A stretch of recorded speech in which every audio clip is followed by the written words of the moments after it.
Bonjour à tous, bienvenue sur Mathessa, ma chaîne de maths pour dédramatiser. On se retrouve comme tous les lundis soirs de l'année scolaire pour notre petit test hebdomadaire de calcul mental. Pour les nouveaux arrivants, je vous rappelle la règle, je vais vous envoyer 10 questions qui vont s'enchaîner toutes les 15 secondes. Vous allez vous munir d'une feuille et d'un crayon et vous allez noter sur cette feuille uniquement le résultat à la question qui va vous être posée. On se retrouve évidemment juste après pour les résultats, les astuces et bien entendu les méthodes. Allez, c'est parti!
On se retrouve donc pour les résultats, les astuces et bien entendu les méthodes. Première question, il s'agit donc de calculer avec des nombres relatifs. Je vous rappelle que vous pouvez soit ajouter tous les négatifs entre eux, puis les positifs entre eux, soit effectuer les calculs de la gauche vers la droite. Lorsque j'observe le calcul ici, par exemple, moi je me dis que je vais faire moins 2, moins 23, ce qui va donc faire moins 25 que je vais stocker dans ma tête. Ensuite j'ai 3 plus 12 qui va donc faire 15, 15 moins 25. J'obtiens donc A égale moins 10, le résultat de la question 1. Question 2, le calcul B, règle de priorité. Je vous rappelle que multiplication et division sont prioritaires sur addition et soustraction. J'effectue donc moins 7 fois 8, c'est-à-dire moins 56, que je stocke une nouvelle fois dans ma tête. 20 divisé par 4, ça fait 5. Moins 56 plus 5, j'obtiens donc B égale moins 51 pour le résultat de la question 2. Question 3, il s'agit donc de résoudre une équation. On met dans le premier membre les inconnus, dans le second membre les nombres. On observe ici 3x moins moins x, ce qui va donc faire 4x. Dans le second membre, 22 moins moins 2, ce qui va donc faire 24. 24 divisé par 4, j'obtiens alors que la solution vaut 6. Je vous rappelle que vous pouvez remplacer dans les deux membres le nombre que vous avez trouvé pour vérifier que vous avez bien le bon résultat. Si je remplace x par 6, 3 fois 6, 18, 18 moins 2, ça fait 16 pour le premier membre. 22 moins 6, ça fait 16, 16 égale 16. J'ai donc bien que 6 est la solution de l'équation. Je vous rappelle également que lorsque vous avez une équation, on écrit les solutions à l'aide d'une accolade. Ensuite, question 4, on a donc une fonction. Il faut donc calculer l'image ici d'un nombre par cette fonction. Une fonction avec un radical, une racine carrée, c'est pas très grave. Quelle est donc l'image de 9? On remplace le cœur de la fonction. 9 moins 5, ça fait 4. Racine de 4, ça fait 2. J'obtiens donc moins 4 fois 2 plus 5, moins 8 plus 5, f de 9. égale donc moins 3. Question 5, le calcul C. Mélangeons des fractions, des puissances et des relatifs. On va donc d'abord appliquer le carré à toute la fraction. On a donc ici 5 tiers au carré, ça va donc faire 25 neuvièmes.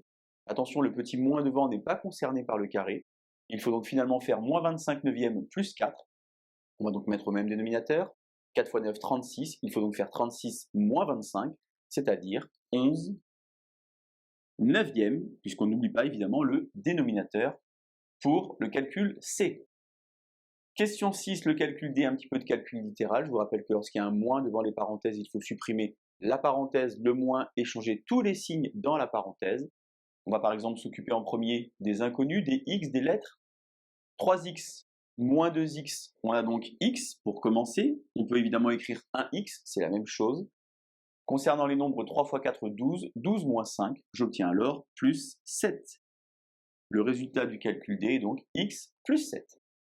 Question 7, ici 81 fois 9. Il s'agit ici d'utiliser la distributivité, puisque je vous rappelle que 9 c'est 10 moins 1. Il faut donc faire 81 fois 10 moins 1 fois 81. Finalement, 810 moins 81. Vous pouvez faire la soustraction directement, ou bien vous dire que 810 moins 81, c'est comme si vous faisiez 800 moins 71, c'est-à-dire finalement E égale 729. Question 8, le calcul F 44 x 15, ce n'est pas la première fois sur Mathessa que vous avez ce genre de question. La table de 15 c'est très simple, je prends le nombre, je lui ajoute sa moitié et je mets un 0 derrière. 44, la moitié fait donc 22, 44 plus 22 ça fait donc 66. La réponse n'est évidemment pas 66 mais 660. Gardez bien en tête à l'esprit l'ordre de grandeur. 44 x 15, naturellement, c'est quelque chose qui est assez grand. Ensuite, pour le calcul G de la question 9, règle de priorité, je vous rappelle qu'on commence par les parenthèses les plus intérieures. On va évidemment pas faire de la distributivité, mais calculer dans la parenthèse. On observe bien entendu 9 moins 3 plus 4, ça fait donc 9 plus 1, c'est-à-dire 10. Moins 4 fois 10, moins 40. Moins 40 plus 13. On obtient G égale moins 27. Et enfin, question 10, le calcul H avec des nombres relatifs. Une nouvelle fois, soit tous les positifs, soit les négatifs. Moi, si j'observe un petit peu les parties décimales, je me dis que je vais peut-être plutôt faire moins 4,2 plus 8,2. Ça va donc faire 4, je vais le stocker dans ma tête. M'occuper alors de 5,7 et 6,7, qui vont donc faire 12,4. 12,4 plus 4, j'obtiens alors 16,4. Pour le calcul H. Voilà donc les résultats des 10 questions pour le calcul mental numéro 22. Si vous avez 10 sur 10, vous savez ce qu'il vous reste à faire. Posez un pouce, un commentaire ou même peut-être à vous abonner. Puisqu'il s'agit du dernier calcul mental de l'année 2021, eh bien je vous dis à l'année prochaine. Bonne journée sur Mathessa. À bientôt.